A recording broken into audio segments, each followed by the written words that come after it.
চলুন আজকে নতুন কিছু করি। প্রতিদিন একরকম ব্রেকফাস্ট খেতে কিন্তু আমরা কেউই পছন্দ করি না।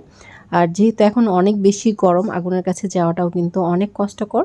তাই ভাবলাম আজকে আগুনে যাওয়ার ঝামেলা ছাড়াই ব্রেকফাস্ট তৈরি করব। কোনো রকম আগুন লাগবে না, গ্যাস লাগবে না, কিছুই লাগবে না। যদি আমি আমার কথাই বলি, আমার প্রতিদিনের ব্রেকফাস্ট হচ্ছে রুটি।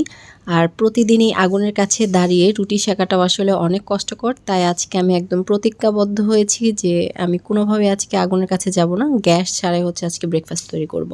আপনারা অলরেডি দেখে নিয়েছেন আমি একটি বাটিতে অল্প একটু চিড়া নিয়ে নিয়েছি এবং চিড়াগুলোকে খুব ভালোভাবে ধুয়ে নিয়েছি। অবশ্যই চিড়াগুলোকে ভালোভাবেই ধুয়ে নিতে হবে যেন কোনো ময়লা না থাকে। এবার এতে আমি সামান্য পরিমাণ পানি দিয়ে দিলাম যেন চিড়াগুলো খুব সুন্দরভাবে ভেজে একটু নরম হয়। আর এদিকে আমি দুটো কলা নিয়ে নিয়েছি। কলাগুলো দেখতে মাশাআল্লাহ খুব ভালো লাগছে। দুটো কলা খেতে পারবো কিনা আমি জানি না, অ্যাটলিস্ট একটা খাবো এতটুকু জানি। আসসালামু আলাইকুম এভরিওয়ান, কেমন আছেন সবাই? আলহামদুলিল্লাহ আমি ভালো আছি।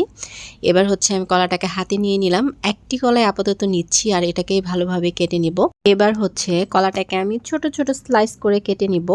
আর অনেকেই হচ্ছে কলাটাকে একদম চটকে খেতে খুব পছন্দ করে, আলু ভর্তার মতো একদম ম্যাশ করে ফেলে। বাট ওরকম কলা আমার একদম ভালো লাগে না। সেটার যে কালার আসে, কালারটা দেখতে আসলে ভালো লাগে না। খাওয়ার রুচি তো অনেক পরে আসবে, এমনিতেই আমার কলা খুব একটা পছন্দ না। এই তো দেখুন আমি যেভাবে স্লাইস করছি ঠিক এরকম স্লাইস করে খেতে আমার ভালো লাগে। স্পেশালি চিড়ার সাথে অথবা দুধের সাথে এভাবে স্লাইস করে খেতে কিন্তু বেশ ভালো লাগে। তো এবার হচ্ছে আমি ছোট ছোট স্লাইস করে কেটে নিয়েছি, সাথে সামান্য পরিমাণ চিনি নিয়েছি। চিনিটাও টেস্ট ওয়াইজ অ্যাড করব, যে যতটা খেতে পছন্দ করি আমরা কিন্তু চিনির ব্যবহারটা ততটুকুই করব।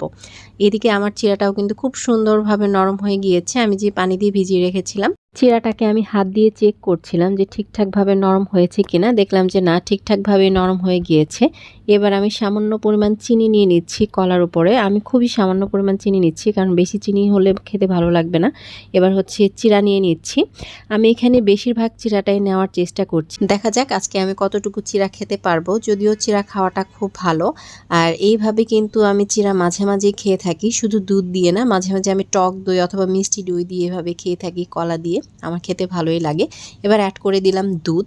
দুধটা কিন্তু ফ্রিজের ছিল, ঠান্ডা দুধ। আমি গতকাল রাতে গরম করে ফ্রিজে রেখে দিয়েছিলাম। এবার হচ্ছে আমি সবকিছু খুব ভালোভাবে মিক্সড করে নিচ্ছি দুধের সাথে, চিড়া, কলা, চিনি সবকিছুই।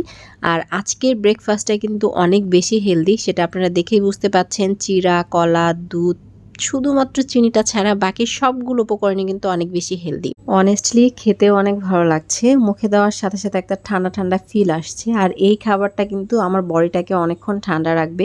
এই গরমের মধ্যে বডিটাকে ঠান্ডা রাখাও কিন্তু অনেক বেশি ইম্পর্ট্যান্ট। আর দেখেই বুঝতে পাচ্ছেন আমি কত মজা করে খাচ্ছি। খেতে খেতে কিন্তু আমি মুখেও লাগিয়ে ফেলছি। তো দুধ যেহেতু একটু লেগে গিয়েছিল, চটজলদি তৈরি করুন এবং খাবারটাকে এনজয় করুন। আজকে এখানেই শেষ করছি, দেখা হবে নতুন কোনো ভিডিওতে। চ্যানেলটাকে সাবস্ক্রাইব করুন, লাইক, কমেন্ট ও শেয়ার করুন। যারা ফেসবুক থেকে দেখছেন পেজটাকে ফলো করবেন। আল্লাহ হাফেজ।